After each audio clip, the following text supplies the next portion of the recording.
Buena, ¿cómo están todos? Yo soy Daniela. Y yo, Denise. Y este es nuestro podcast Más allá del titular. Hoy vamos a continuar con el caso de Isabel Martínez, quien asesinó a puñalazos a su familia, su esposo y a 4 de sus hijos. Uno de sus hijas sobrevivió. Básicamente, la semana pasada hablamos de cuando fue el arresto, la llamada al 911 y la actitud de ella en su primera audiencia.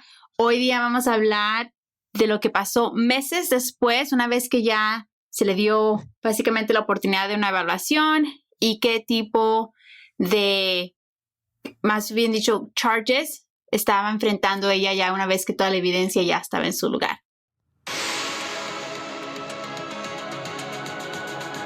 Bienvenidos a nuestro podcast Más allá del titular con Daniela y Denise. El podcast donde analizamos los casos más diversos que afectan nuestra comunidad hispana.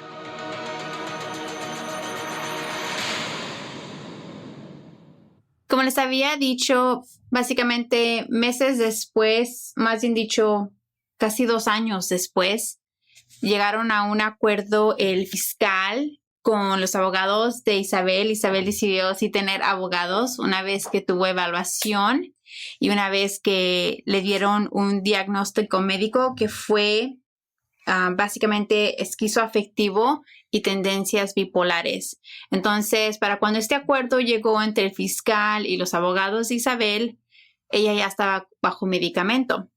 Y de hecho, el día de la sentencia, ella dice que en ese momento ya está ella bajo medicamento y que en el tiempo cuando los hechos pasaron, ella no estaba bajo medicamento.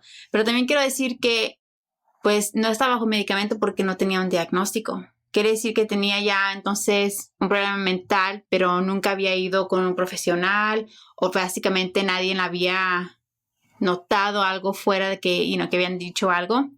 Entonces, por los actos que ella cometió, se le dieron 5 cargos, los cuales fueron nombrados asesinato malicioso por el asesinato de su esposo y 4 de sus hijos. Y luego se le dio un cargo, asalto agravado por puñalar a su hija Diana, y un cargo de crueldad a menores por apuñalar a su hija Diana, que es la única sobreviviente que hay. Entonces, en total de todo eso, básicamente como ella se dio por culpable con desorden mental, le dieron 20 años por el cargo de asalto agravado. Pero para los cargos de asesinato le dieron vida con posibilidad de libertad. Y eso es algo que ahí yo veo un poquito raro. Yo no sé en otros lugares cómo es en otros países las sentencias, pero aquí en Estados Unidos cuando tú cometes un asesinato con malicia, usualmente un cargo, es suficiente para que estés el resto de tu vida en la cárcel sin la posibilidad de libertad nunca. Ella tenía 5 cargos de asesinato con malicia y le dieron la sentencia de posibilidad de libertad. Ahora, también quiero nombrar que, lógico, luego le dieron los 20 años por el asalto agravado hacia su hija Diana, que es concurrente una sentencia hacia otra. Pero de todas maneras, si sales bajo libertad, lo mínimo que ella va a hacer en la cárcel, entonces podría ser 30 años. Uh-huh. Y si tenía 34 cuando pasó, estaría en sus 60. Y eso es decir que ella no va ante a un board, que es un parole, y la dejan salir antes. O sea, basado en comportamiento y todo eso, ¿verdad? Sí. Pero bueno, o sea, eso a mí se me hizo un poquito raro porque los hechos del caso, la evidencia, o sea, eso fue algo muy grave. Lógico, la hija era, como dice el fiscal ahí, basado en lo que pasó la hija una vez que salió del hospital. Ella era la testiga principal en este caso. Entonces, ella tenía básicamente todas las de perder de todas maneras. Uh-huh. Y aún así se dio por culpable. Pero, ¿qué pasa? Una vez que le dan su sentencia, Isabel le escribe una carta al juez. Y eso es lo que yo veo un poquito raro porque le escribió la carta al juez directamente. No le escribió la carta a sus abogados, que va a tener abogados por el resto de su vida. Siempre va a tener un abogado para que la represente. Y también tiene derecho a apelar su sentencia, aunque ya se dio por culpable. Ella tiene derecho a eso. Y apelar su caso completamente. Retractar su confesión. Esos son derechos que tenemos aquí en Estados Unidos. Pero esta carta las voy a leer porque no entiendo. O sea, a mí este caso me tiene, ¿cómo se dice? Just so shocked y confundida. Pero esto es lo que le dice. Señor juez Randy Rich, soy la señora Isabel Garduño Martínez. Y estas palabras son para decirle que de antemano le agradezco toda su ayuda y le pido con todo mi corazón me hagan un juicio. Solo soy una mujer enferma y los que me conocen pueden dar testimonio. Es por eso que pido un juicio. Sé que mi familia está sufriendo y eso me duele, pero es Dios quien se encargará de curar cada herida que mi enfermedad me haya traído.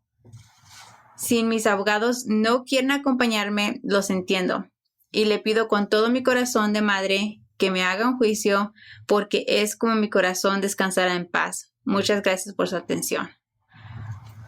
¡Wow! O sea, en el 2019 se da por culpable, llegan a un arreglo, hasta eso le dieron una sentencia que yo considero, aunque está enferma y todo lo demás, considero que es un poquito ligera, basado en las sentencias que le dan a otra gente. Y después de eso, ella le está pidiendo al juez un juicio.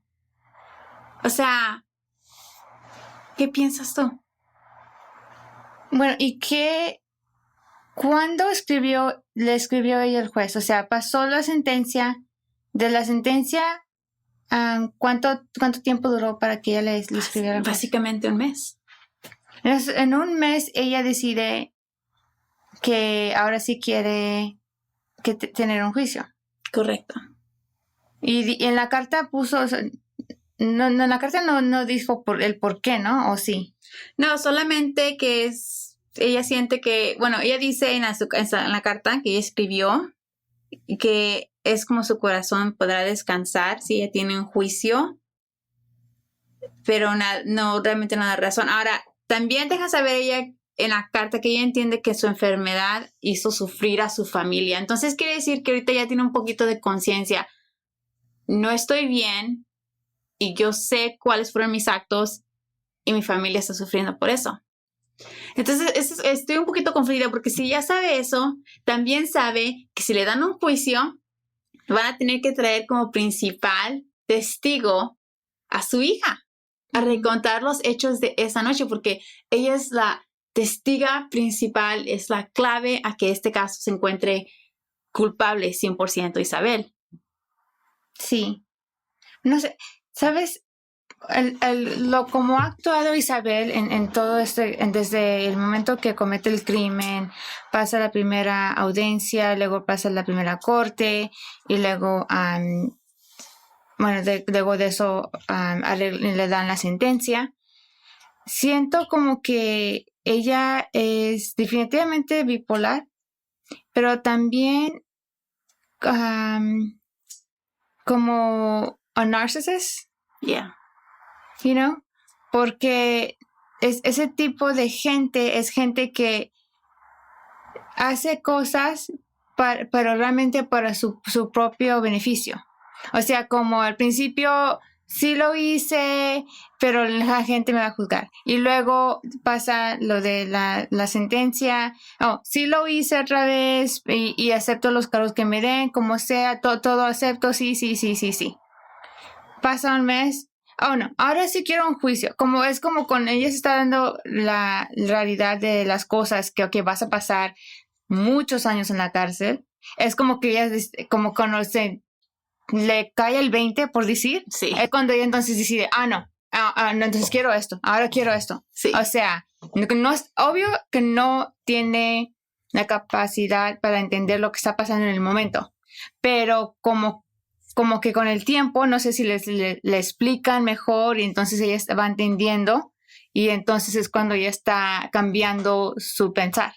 Sí. Y eso que se ha visto desde el momento que cometió el crimen hasta el momento de esta carta. Ella cambia su pensar al ya saber y vivir las consecuencias de lo que ha hecho. Ahora, algo que quiero traer al punto es de que ella dice que ella entiende si sus abogados no quieren acompañarla. Entonces, me deja saber que tal vez ella ya les dejó saber a sus abogados, quiero apelar mi confesión, quiero apelar el arreglo que se hizo entre el fiscal. Yo sé que muchos ahorita están pensando, es que ¿cómo es que va a apelar? Pero es que son sus derechos y entiendo que todo el mundo está pensando ahorita, pero es una criminal.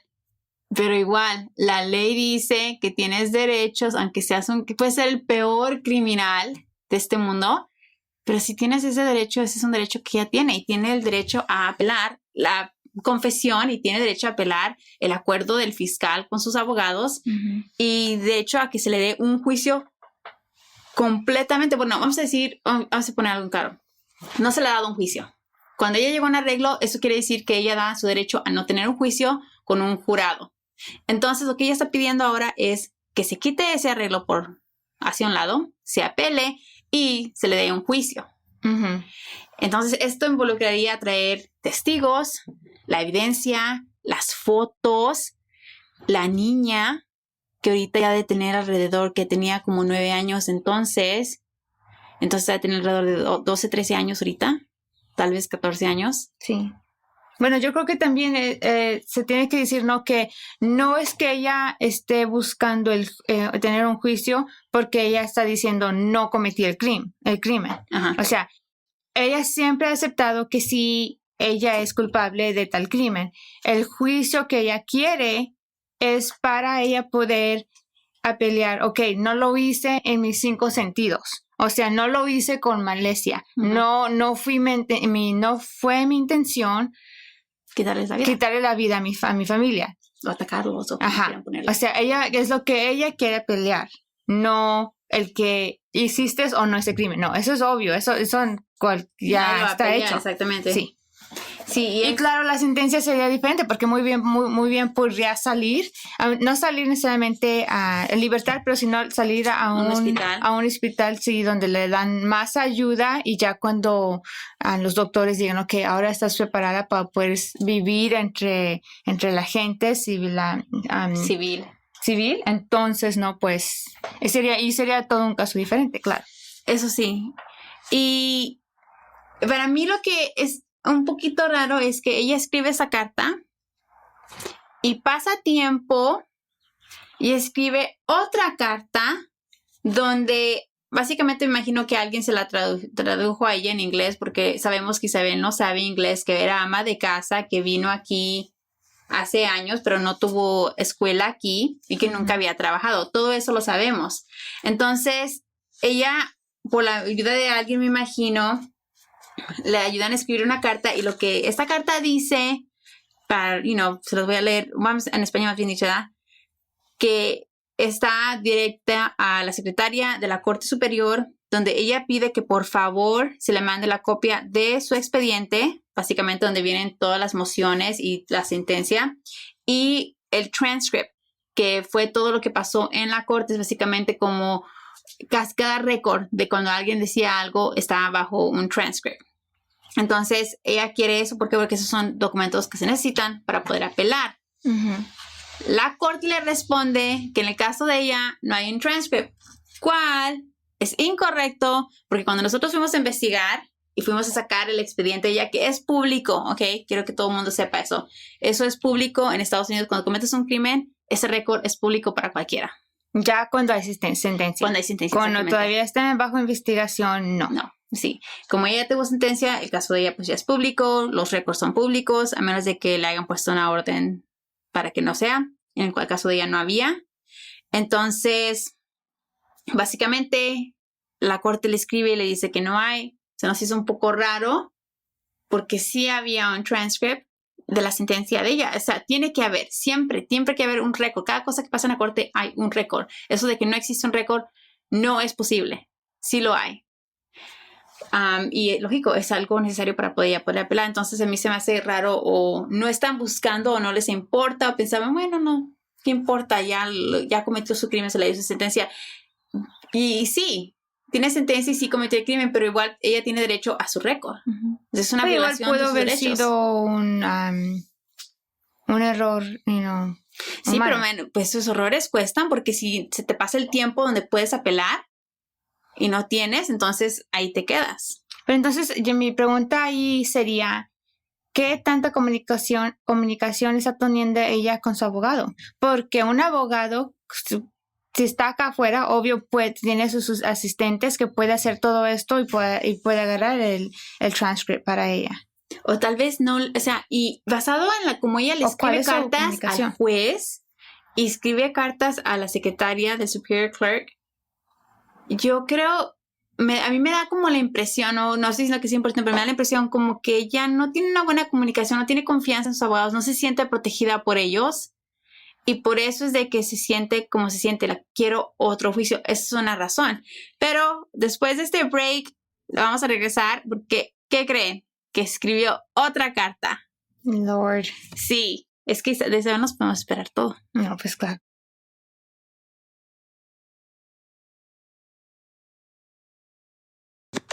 Chicos, dejen de gastar dinero a lo ¡Daniela!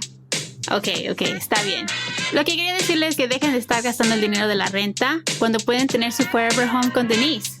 Y si están interesados, están listos para dejar de estar gastando dinero e invertirlo en una casa para siempre, pueden hablarle a Denise Rigal con Phantom Realty a 404-917-6835. 404-917-6835. Talk to you next time. Bueno, como les decíamos, Isabel escribió otra carta. La primera quiero decir que fue escrita en mayo. Esta carta fue escrita octubre 23 de 2019, o sea que no ni un año, ni hace un año que escribió ella esta carta. Y esta carta es súper larga, tiene como alrededor de 3 páginas, la pueden ver en nuestra webpage. No se la vamos a leer completamente, lógico, porque nos tardaríamos como una hora tratando de descifrar la carta completa. Pero lo que sí quiero traer al punto es de que en esta carta ella básicamente dice que ella cree que su sentencia es injusta. Escribió esto ella sola, ¿ok? Ella cree que es injusta la sentencia que se le dio. Ella dice que ella no recuerda que se le haya explicado sus derechos, ni tampoco recuerda que ella haya querido llegar a este acuerdo con el fiscal. Ella misma escribió esto. También escribió que ella no entendía cuáles eran sus derechos, ni tampoco entendía cuáles eran sus consecuencias darse culpable.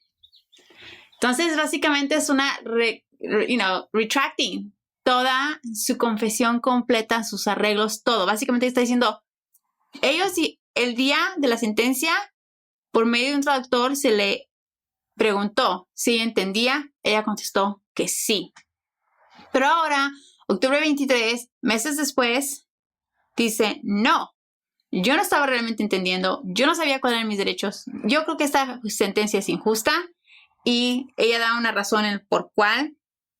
En la carta ella entra en detalles de que ella entiende que su hija estaba bajo varias cirugías, ella no quería poner a su hija en un juicio en ese momento porque la niña estaba recuperando, pero que el tiempo ya ha pasado. Ahora vamos a recordar que este caso pasó en el 2017, estamos hablando del 2019, entonces ya pasaron 2 años. Y que ella quiere otra oportunidad a juicio, oportunidad a poder tal vez recibir ayuda médica, oportunidad de que se le dé otra sentencia, el cual ella cree que tal vez sea más justo. No sabemos exactamente qué sería más justo para eso. O sea, esa es la cosa. O sea, para ella, ¿qué es justo? Mataste a tu esposo, apuñalaste a muerte a tu esposo y a 4 de tus hijos y dañaste por vida a una de tus hijas. ¿Qué, para ella, qué es justicia? No, eso es lo que yo no entiendo. Ahora, poniendo mis sentimientos a un lado y nada más guiándonos por lo legal. Sí. Siendo yo igual una inmigrante aquí en Estados Unidos, bueno, mi situación es diferente porque, claro, nosotros nos criamos aquí desde muy pequeñas. Entendemos tanto el inglés como el español. Entendemos las leyes, lo que está pasando. Pero sí tiene algo en cierto lo que está diciendo ella. Porque la mayoría de las veces los traductores que tienen en las cortes, y ahora esta parte va a ser mi opinión, realmente no traducen como debe de ser traducido, ¿no? El español, del inglés al español. Y también tenemos que recordar una cosa. Perdón, la mayoría de esta gente no tiene la educación que tiene la persona que está traduciendo. Una. Dos, nosotros los latinos aquí venimos de muchos países. Mi español de México no es el mismo español de una persona de Centroamérica o de Suramérica. Y tampoco se puede decir de Europa tampoco. O sea, tenemos diferentes el español de nosotros nos entendíamos, pero igual es diferente. Igual, como hablamos todos los días, como nos comunicamos es diferente.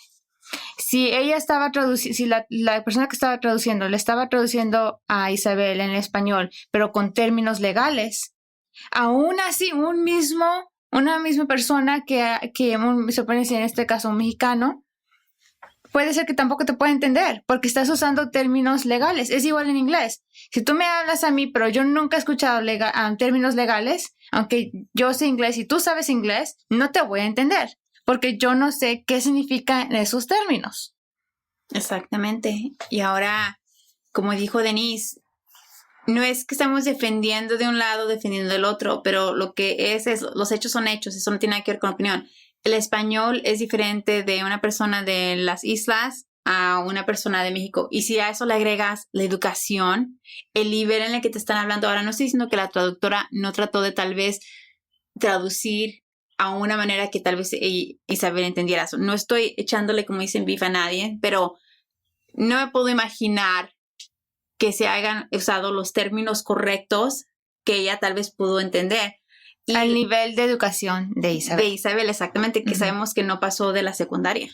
Entonces, algo que sí dice Isabel en su carta, que yo creo que es importante, es que ella dice aquí, en el hospital mental donde estuve, me confundí porque estaba enfocada en mi juicio y entendí que aunque me declaraba culpable, tenía estos 4 años para recapacitar si yo hacía y deseaba y le decía al juez de Gwinnett.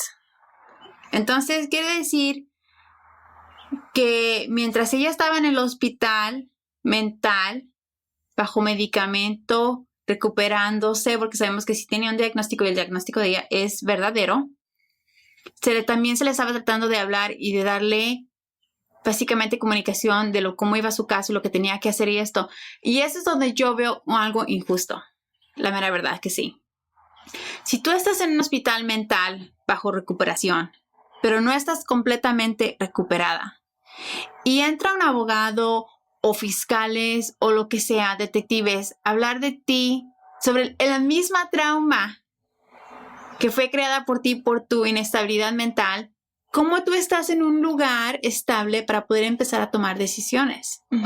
Yo creo que lo más justo sería, una vez que estés 100% recuperada y esté otra vez de vuelta en la cárcel, poder empezar a tomar decisiones bajo... ¿Por qué? Porque de todas maneras es la vida de ella y de todas maneras es el caso de ella y de todas maneras las consecuencias las paga 100% de ella. Debe de haber consecuencias, lógico. Todos los hechos de cada uno tienen consecuencias, pero tal vez el caso de Isabel no fue manejado, por lo menos ante mis ojos, como debió de haber sido. Y lo digo solamente basado en lo que ella está diciendo y en lo rápido que pasó este caso y la sentencia tan leve. Es que también puedo entender, o sea, se le puede dar razón a Isabel en el caso con ella, como mencionaste, ¿no? Que ella dice, es que yo pensé que en 4 años yo podía pelear, porque en los papeles de la sentencia sí dice de 4 años. Y volvemos a lo mismo, el nivel de educación de Isabel y la persona que le haga traducido, muy fácilmente puedes interpretar algo que no es. O sea, te equivocaste en lo que esa persona dijo. Eso pasa muchas veces cuando estás traduciendo de un lenguaje al otro y luego le vas a añadir el nivel de educación de la persona con que estás hablando. Sí.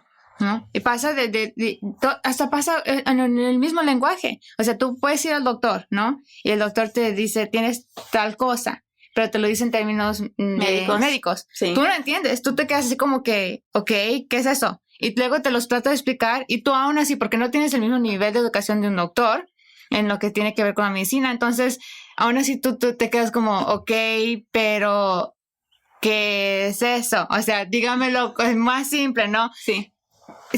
Entonces es obvio que es muy fácil que Isabel haya aceptado la sentencia sin tener juicio porque ella pensó, como ella dice realmente en esa carta, que tenía oportunidad de apelar en esos 4 años.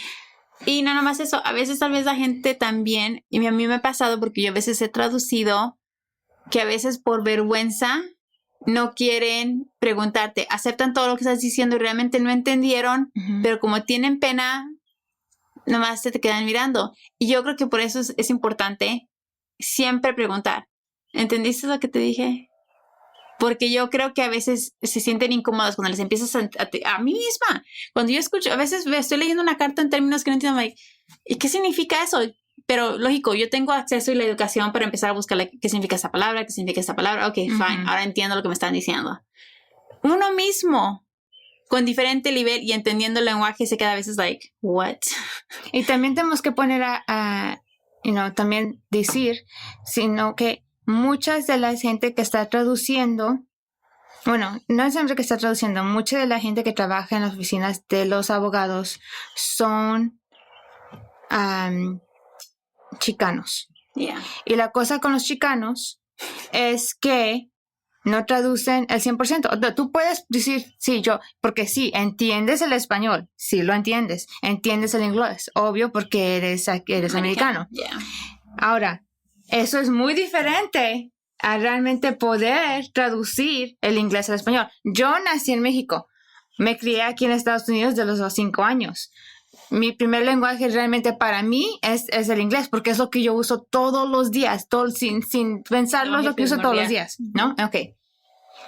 Obvio, sé español, pero ya cuando voy a tener una conversación en términos legales, ya no es lo mismo en mi mente. O sea, mi mente está tratando de reproducir las palabras para yo poder explicar lo que yo quiero decirte y no me sale. Entonces, no me puedo imaginar es la verdad, ¿no? La mayoría de la gente, las asistentes que trabajan en las oficinas legales, sí, no realmente no es el 100% de saber traducir el inglés al español o viceversa. Sí, lógico, se crean en Estados Unidos igual que nosotros y igual cometen los mismos errores. Y a veces solamente, y no vamos a ir tan lejos, no tiene nada ni que ver con términos legales o médicos ni fancy words. A veces solamente platicar con una persona, a mí me ha pasado que palabras tan simples como plato. Es como que si tu cerebro se queda frisado y dice, what is that word? Y tú lo quieres decir en español, pero solamente lo puedes pensar en inglés. Y de repente son cosas como segundos, y luego estás empezando a explicar lo que quieres decir en español porque no sabes la palabra y estás tratando de describe, ¿ves? La palabra, porque se te va. Entonces creo que tal vez es posible que esto pasó en el caso de Isabel. Ahora, como digo, no quiero decir que la traductora o traductor no hizo su trabajo, pero basado en la carta las 2 cartas que ella escribe, se ve como una persona que no entendió completamente y de hecho en la carta si ustedes desean leerla van a darse cuenta que ella empieza a hablar de lo que es su vida, de lo que fue su vida, de cómo era su vida. Entonces sabemos que ella no tenía realmente mucho exposure con lo que es independizarte como es en Estados Unidos o en otros países también. Hay muchas mujeres independientes ya hoy día, entonces, pero eso no fue algo que Isabel tuvo. Isabel fue básicamente criada en su casa, tal vez un hogar humilde, y venir aquí, ser madre, tener sus hijos, no sabía ni manejar. O sea, ella dependía al 100% de su esposo y de la familia. Entonces, independencia nunca ha tenido eso, nunca ha realmente tenido realmente la necesidad de pensar por sí misma. Y eso es muy importante, porque si no tienes independencia, tú no sabes lo que es realmente pensar por ti mismo y hacer todos esos cambios. Entonces, creemos que en ese aspecto pues sí es una injusticia porque la ley es la ley. No estamos diciendo que no es culpable de lo que ella hizo o sus actos. cometiendo, sí. Definitivamente es culpable y claro, para tal crimen, tal sentencia. Pero hay leyes y hay una formalidad que se tiene que llevar cuando estas cosas pasan. En este caso de Isabel, como vamos investigando, ¿no? Se puede decir que a lo mejor no legalmente no estuvo correcto lo que pasó con el caso de Isabel. Exactamente, o sea, hay muchas dudas y como dice en inglés, the stakes are so high que las dudas no deben ni existir una vez que hay una sentencia así de grande o un caso donde se acepta una sentencia o un arreglo. No debe existir duda. ¿Por qué? Porque es la vida de esa persona. Ahora entiendo que muchos de nuestros listeners han pensado, y la vida de las víctimas, no estamos diciendo otra vez que no cometió el crimen y que no requiere de una sentencia, pero lo que sí creemos es que si ella quería un juicio, se le debe dar un juicio. Tal vez es injusto pensarlo porque la witness principal es la hija y ella tendría que ir ante el jurado a decir los hechos y eso puede ser muy traumatizante, pero igual, la mamá de ella tiene derecho a ese juicio y tiene derecho a que un jurado de 12 personas son las que decidan si es culpable o no es culpable por insanidad, o sí merece estar en la cárcel, o no merece estar en la cárcel, tiene que estar en un hospital. O sea, muchos detallitos y realmente ni detallitos, detallotes. Sí, porque estamos hablando de la vida de Isabel. Uh-huh. Ahora, si es que ella realmente tiene estos problemas mentales, en mi opinión, yo creo que una persona cuando tiene problemas mentales debe de tener la ayuda para que pueda tomar. Para poder sobrevivir con ese problema, porque no vas a poder salir de eso el 100%, pero sí se ha visto muchos casos y estudios donde el tipo de diagnóstico que le dieron a ella, donde la gente mata a un familiar, pero igual es por la mentalidad, enfermedad de mentalidad que tiene en ese momento. Pero ya con medicación y todo puede volver otra vez a ser una persona civil. Exactamente. Yo entiendo que muchos piensen, no es justo. Ok, pero igual es una enfermedad. O sea... Y lamentablemente en nuestra cultura es tan, como dijiste tú la semana pasada, es un tabú tener una enfermedad mental o hablar de enfermedad mental porque es como que, no existe. Pero la verdad es de que sí existe. Los hechos ahí están. Esta mujer pasó mucho tiempo sin ayuda médica, sin support de su familia, sin support de nadie, de poder confiar en alguien y decir, ¿sabes qué? No me siento bien, algo está pasando en mí, en mi mente, y ser evaluada por un profesional. ¿Y qué pasó? Al no tener control, al no haber medicamento, al no haber evaluación, al no haber nada de eso, llega a estos actos que son muy injustos para todos y tristes. Y ahora se encuentra en una posición muy difícil donde ya perdió a su familia por sus propios hechos, pero al mismo tiempo tiene una enfermedad y al mismo tiempo está en un país donde no entendió lo que se le estaba presentando. Ahora no sabemos, hasta hoy día no sabemos si ya ha apelado Isabel o no. Solamente sabemos de que le escribió esas cartas y que no ha recibido el transcript, que sí existe. Y básicamente eso es todo. Pero pues queremos recordarles, esperamos que les haya gustado el caso y que sigan con nosotros. Tenemos otros casos súper interesantes también.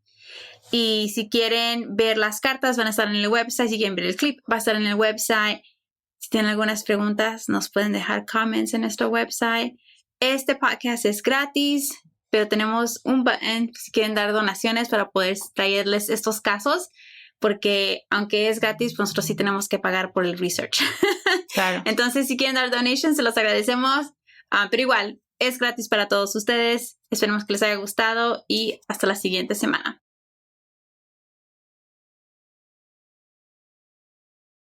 Este podcast es producido por Aiken Production. Hola.